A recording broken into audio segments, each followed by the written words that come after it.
அரசு ஊழியர்கள், மத்திய அரசு ஊழியர்கள் வருமான வரி செலுத்துவதுன்னு ஒரு காலம் கொடுத்துருக்காங்க. வருமான வரி தாக்கல் பண்ணாவே அந்த மகளிர் உரிமை தொகைகளை கொடுக்கல. இப்போ அந்த மாதிரி தாக்கல் பண்ணுறவங்களுக்கும் கிடைக்காதுன்ற ஒரு இது மக்கள்கிட்ட இருக்குது சார். இப்போ ஒரு விஷயத்தை நம்ம புரிந்து கொள்ள வேண்டும். 2014 பிறகு, குறிப்பாக மோடி அவர்களுடைய ஆட்சிக்கு பிறகு வருமான வரி செலுத்தக்கூடியவர்கள் அதிகமாக இருக்காங்க. அந்த டாக்ஸபிள் இன்கம் அதிகமாக இருக்குது. ஒரு பக்கம் வந்து பார்த்தீங்கன்னா மோடி ஐயாவை பொறுத்த வரைக்கும் அதிகமான பணத்தை நீங்கள் டேக்ஸ் கட்ட வேண்டாம் 5 லட்ச ரூபா வரைக்கும் நீங்கள் சீலிங் வந்துருச்சு. 2 லட்சத்தில் ஆரம்பிச்சு 3 லட்சத்துக்கு போய் 5 லட்சம் சீலிங் வந்துருச்சு. ஸோ மக்களுடைய வருமானம் அதிகமாக அவங்க டாக்ஸபிள் இன்கம் வர்றாங்க. இன்னைக்கு குறிப்பாக இந்த 9 ஆண்டுகள் இந்தியாவுடைய வளர்ச்சியின் காரணமாக நிறைய பேர் டாக்ஸ் கட்டுறாங்க. ஆனால் அதை மட்டும் ஒரு காரணமாக எடுத்துக்கொண்டு நான் உங்களுக்கு உரிமை தொகையிலிருந்து ஆரம்பித்து பொங்கல் பரிசு தொகுப்பிலிருந்து நான் 1000 ரூபாய் கொடுக்க மாட்டேன். இந்த ஆட்சியை பொறுத்தவரை ஏதாச்சும் ஒரு காரணம் சொல்லி தட்டி கழுக்க முடியும். வேண்டாம் வேண்டாம் வேண்டாம்னா ரிஜெக்ட் ஆகிட்டே போயிட்டே இருப்பாங்க. அடுத்து பார்த்தீங்கன்னா ஃப்ரிட்ஜு, உங்கள் வீடு வந்து 750 ஸ்கொயர் ஃபீட்டுக்கு மேலே வீடு இருந்தால் கொடுக்க மாட்டோம். இதெல்லாம் ஒரு காரணங்கள் தான். அதனால் குறிப்பாக இந்த பொங்கல் பரிசு தொகுப்பு, பரிசு தொகை, அதில் வரக்கூடிய 1000 ரூபாய் என்பது தமிழர்கள் எல்லோரும் பொங்கல் வைக்கிறாங்க. நான் சொல்வது ரேஷன் கார்டு வைக்கிறேன். 2,26 லட்சம் ரேஷன் கார்டுலேயே நான் சொல்கிறேன். ரேஷன் கார்டு வச்சிருக்கிறதாலே அரசு கழிக்க வேண்டும் என்று ஒரு எக்ஸ்ட்ராடினரி கண்டிஷன் போட்டாங்கன்னா சில பேர் கழிக்கலாம். ஆனால் வருமான வரி கட்டுறாங்க அப்படிங்கிற ஒரே காரணத்துக்காக ஆரம்பிச்சோம்னா இன்னும் 10 ஆண்டுகள் கழிச்சு கிட்டத்தட்ட எல்லாருமே வருமான வரி கட்டுவோம். ஏன்னா நம்முடைய பொருளாதாரம் என்பது எல்லாரும் 10 லட்சம் இருக்கும். உச்சவரம் என்பது 5 லட்சம் இருக்கும். உச்சமரம் 10 லட்சத்துக்கு தொட்டுருக்கும்.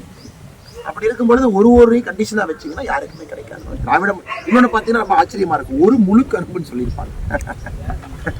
ஆச்சரியத்தில் பெரிய ஆச்சரியம் தான். அதாவது இந்த பொங்கல் தொகுப்பை பொறுத்தவரை 1 கிலோ அரிசி, 1 கிலோ சர்க்கரை, 1000 ரூபாய் பணம், ஒரு வேட்டி, ஒரு சேலை, ஒரு முழு கரும்பு.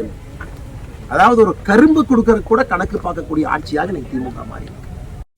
சாதாரண விவசாயி கூட கரும்பை கொண்டு வந்து போட்டு பணம் வாங்கி கொண்டு போகும் அளவுக்கு மத்திய அரசுடைய விருது எல்லாம் பெற்ற பாலக்கோடு சுகர்மல்லிகை தான் இருந்துச்சுன்னா இன்னைக்கெல்லாம் அழித்து கொண்டிருக்கிறாங்க. ஒரு முழு கரும்பு, அந்த முழு கரும்புக்கு அட்வர்டைஸ்மெண்ட் கொடுக்கணும். முன்னாடி அது அரை கரும்பு 1/4 கரும்பு கொடுத்த மாதிரி.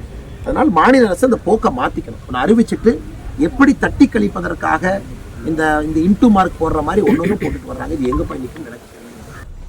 ஒரு பாரத அன்னையினுடைய சிலைக்கு மாலை போட்ட குற்றத்திற்காக 14 நாட்கள் சிறைக்கு போயிருக்காங்கன்னா அதை பாரதிய ஜனதா கட்சி பெருமையோடு ஏற்றுக்கொள்கின்றோம். அது குற்றம் என்றால் மகாத்மா காந்தி செஞ்சதும் குற்றம்.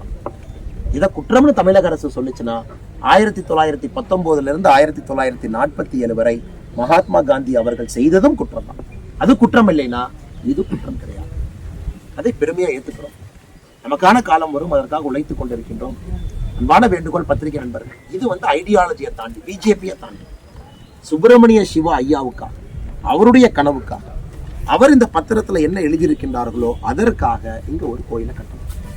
அதற்கு பாரதிய ஜனதா கட்சி நாங்கள் தயாராக இருக்கின்றோம். அரசு அவர் வாங்கின நிலம் 500 ரூபாய் கொடுத்து வாங்கின நிலம், அது அரசு இன்னைக்கு கையகப்படுத்தி 40 லட்சம் ரூபாய் செலவில் அந்த மணிமண்டபமும் உள்ள பார்த்தீங்கன்னா 5 லட்சம் ரூபாய் செலவில் மத்திய அரசனுடைய ஒளி அந்த காட்சி உள்ள இருக்கு.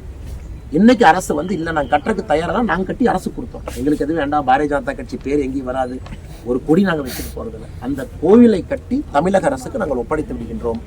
அரசு அதை பொது சொத்தாக நிர்வாகம் பண்ணும்.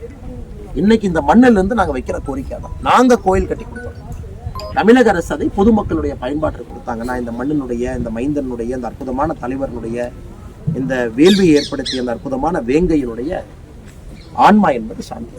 அதை சொல்வதற்காகத்தான் பத்திரிகை நண்பர்களை அழைச்சோம். எங்களுடைய அழைப்பை ஏற்று நேரம் தாமதமானதெல்லாம் பொருட்படுத்தாமல் இங்கே வந்திருக்கக்கூடிய எல்லா பத்திரிகை நண்பர்களுக்கும் இந்த நேரத்தில் நன்றி கலந்த வாழ்த்துக்களை, வணக்கங்களை தெரிவித்து இதை தாண்டி உங்களுக்கு கேள்வி இருக்குன்னா கேளுங்க, பதில்.